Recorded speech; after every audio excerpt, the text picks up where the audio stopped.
Il-President tar-Repubblika ta' Malta u l-Maltin isellmu lil Baħrin fuq l-aħħar bastiment Brittaniku ħireġ minn Malta fil-mat storiku li jibqa' stampat fil-memorja nazzjonali.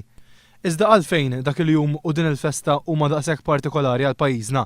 Tkellimna mal-istoriku il-professur Dominic Fenech, spjega kif it-tneħħija tal-bażi militari u t-tneħħija tad-dipendenza ekonomika minn fuq l-Ingliżi tat lil pajjiżna il-ħelsien sħiħ.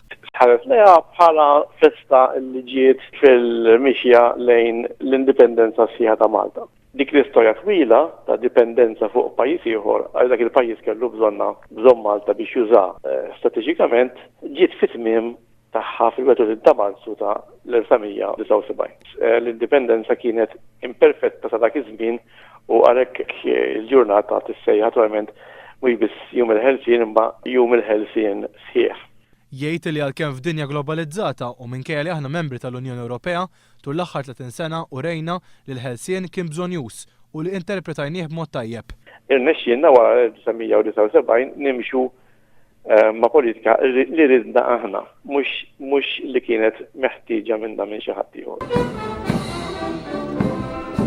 Intant dalgħodu fuq il-Monument tal-Ħelsien saret iċ-ċerimonja uffiċjali organizzata mill-Kumitat Festi Nazzjonali li fakret dan il-jum. Kollox beda permezz ta' marċ mill-Forzi Armati tul triq 8 ta' Deċembru f'Bormla u triq San Lawrenz fil-Birgu. Waslu mbagħad il-Kap-Mandant tal-Forzi Armati warajh il-Prim Ministru u l-President tar-Repubblika bil-President jispezzjona l-Gwardja tal-Unur. Wara fl-isfond tan-noti tal-Innu Nazzjonali, il-President u l-Prim Ministru għedu bukketti tal-fjuri fuq il-Monument tal-Ħelsien.